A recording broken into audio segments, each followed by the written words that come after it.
Have you ever wondered what happens to water after it goes down your drain? Today, we're diving deep into the fascinating process of how a sewage system works. Sewage systems are a vital, yet often unseen infrastructure essential for public health and environmental protection in modern society. First, let's define what we're moving. Sewage, or wastewater, is any water that has been affected by human use, carrying contaminants from homes, industries, and storm runoff. The entire process relies on a complex municipal sewage network designed to safely collect, transport, and treat this wastewater. The journey begins with the collection phase, where wastewater enters the system at the source. Wastewater from your sinks, toilets, and showers first drains through plumbing into a private lateral line, connecting your property to the main public sewer. Most of the sewage travels through the initial public sewer lines, known as laterals and mains, using simple gravity. These pipes are sloped downward to keep the flow moving. When gravity isn't enough, usually in flatter areas or when needing to pump uphill, lift stations or pump stations are necessary to push the sewage further along the network. Once collected, the focus shifts to efficient transport and continuous monitoring to ensure the flow reaches the treatment facility without issue. Major interceptor sewers are very large pipes that consolidate the flow from several smaller mains, directing the bulk volume of wastewater towards the treatment plant.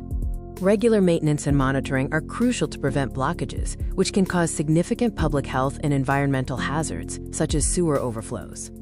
The most critical stage is the wastewater treatment plant, or WWTP, where the contaminated water is cleaned before being released back into the environment. The first step is preliminary treatment.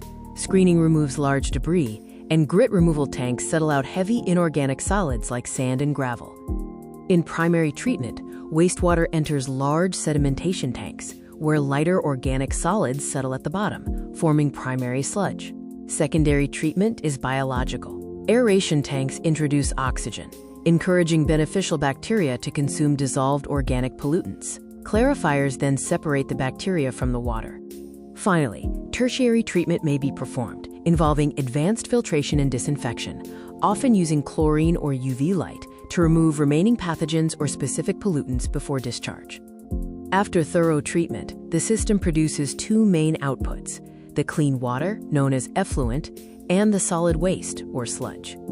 The treated effluent, now meeting strict quality standards, is safely released back into natural waterways, such as rivers, lakes, or oceans. The remaining sludge is processed, often through digestion and dewatering, and can then be safely disposed of in landfills, or even beneficially reused as fertilizer, depending on its quality. That's the entire process, from flush to finish, ensuring our water resources are protected and reused responsibly. Modern sewage infrastructure is a cornerstone of public health, separating clean water from waste and preventing the spread of waterborne diseases. By treating wastewater effectively, we are not only protecting ourselves, but also ensuring a cleaner, safer environment for everyone.